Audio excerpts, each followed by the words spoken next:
Hello friends ମୁଁ ଆପଣଙ୍କୁ ସ୍ୱାଗତ ଜଣାଉଛି ଗ୍ରୀନ୍ ମ୍ୟାନ୍ ଏଫ୍ଡି ଚ୍ୟାନେଲରେ। ଆଜିର ଏ ଭିଡ଼ିଓରେ ଦେଖିବା ଦେଖନ୍ତୁ ଷ୍ଟେଟ୍ ସିଲେକ୍ସନ୍ ବୋର୍ଡ଼ ତରଫରୁ ଯେଉଁଟାକି ଆପଣ ଏସ୍ଏସ୍ବି ବୋଲି କହୁଛେ ଏସ୍ଏସ୍ବି ଯେଉଁଟାକି ଆପଣମାନଙ୍କର ଲେକ୍ଚରସିପ୍ ଏକ୍ଜାମ୍ କଣ୍ଡକ୍ଟ କରିଥାଏ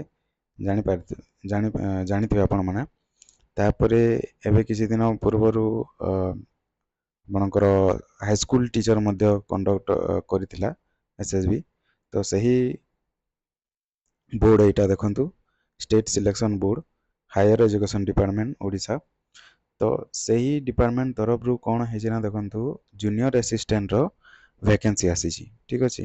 जूनियर असिस्टेंट रो रिक्वायरमेंट आसी तो केते कौन वैकेंसी अच्छी देखा चलतु। प्रथम देखंतु ये डेट दिखाई ऑनलाइन एप्लिकेशन डेट केबे स्टार्ट हो जाए 16/3 मार्च रु स्टार्ट हम 15 एप्रिल पर्यंत स्टार्ट हम माने एते दिन पर्यंत आपनकर ऑनलाइन एप्लिकेशन चलिबो।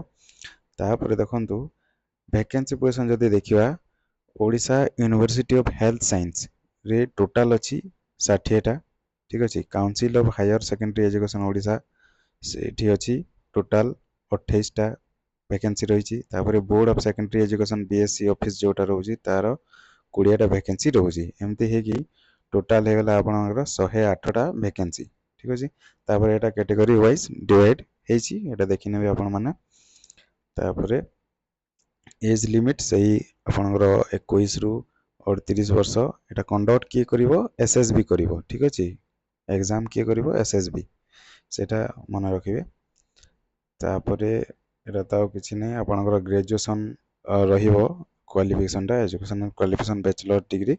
तापर कंप्यूटर स्किल आपण मानकर डीसीए की पीजीडीसीए जहाँ भी रहिबा कथा।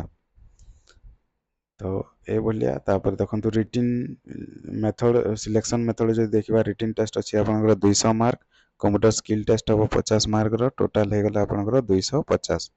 कोन सब्जेक्ट कोन रहिबो देखंतु जनरल इंग्लिश आपनकर जोटा कि 60 मार्क्स रहिबो। जीके आ करंट अफेयर रहिबो 40 मार्क्स।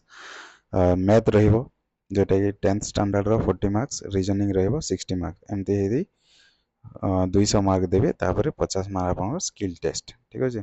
तो नेगेटिव मार्किंग एठू देखंतु लिखा है नेगेटिव मार्किंग हम 0.5 ठीक अछि। गोटिया मार्क को गोटिया क्वेश्चन ठीक कले आपन को 2 मार्क मिलबो। आउ रॉन्ग आंसर पई 0.5 माइनस हबो ठीक अछि। तो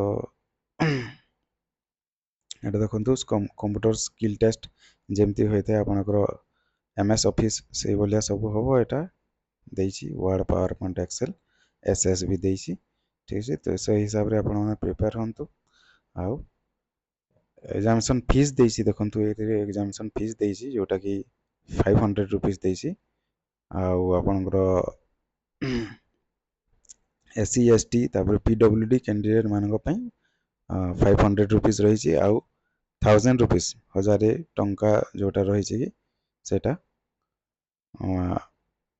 अदर कैटेगरीज पई ठीक अछि। तो से बोलिया आपण माने अप्लाई करंतु आउ प्रिपेयर हंतु। एते 500 टंका 1000 टंका आपण फीस भरिबे से हिसाब रे आपण प्रिपेयर हेकि रहंतु एग्जाम केमती क्लिक करिवे। Thank you.